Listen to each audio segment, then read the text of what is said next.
Katulad lang din ng reaction ng asawa ko. Pareho lang po. Hi everyone, welcome back to my channel. Pauline Luna at ang magulang nito nagsalita na sa isyu ni Vic Soto. Nagpupuyo sa galit ang ina ni Pauline Luna na si Mrs. Chat Luna nang makausap siya, ngayong umaga ng Miyerkules, January 15, 2025. Hindi niya napigil ang magsalita tungkol sa kasong cyber libel, na isinampa ng manugang niyang si Vic Soto, laban sa direktor ng The Rapists of Pepsi Paloma na si Daryl Yap. Himutok ni Mommy Chat, masama talaga ang loob namin ni Daddy, kasi nakilala namin ng husto si Vic. Unfair talaga sa kanya na nadadamay siya sa ganon ng Daryl Yap na yan.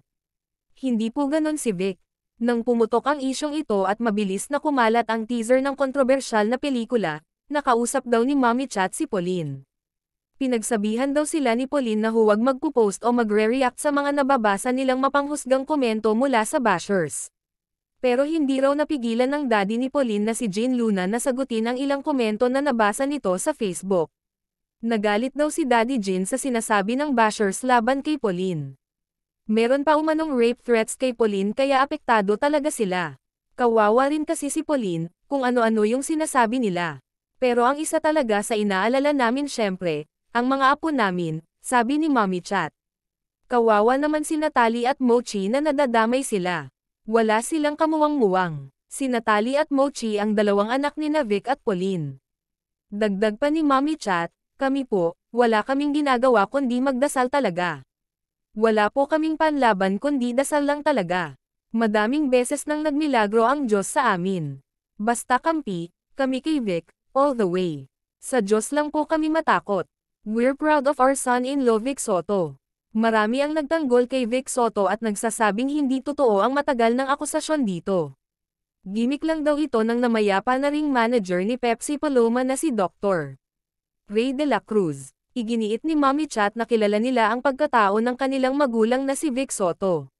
Saad niya, kilala namin si Vic. Nakita namin kung gaano siya kabait sa mga babae. Sa stage lang siya minsan na akala mo maloko, pero hindi po siya ganon. Bago nagpakasal sina Vic at Pauline ay masinsinan daw silang nagkausap. Inilahad daw ni Vic kay Pauline ang lahat na walang in-edit. Kabilang narito ang tungkol kay Pepsi Paloma, ang dating sexy star na nagpatiwakal noong 1985. Ayon kay Mommy Chat, ang daming nagsasabi kay Vic na magsalita na, magpa-presko na siya. Kaya naman niya yun eh. Pero ayaw niya. Hindi naman daw siya guilty dyan. Malinis daw ang konsensya niya sa binibintang sa kanya.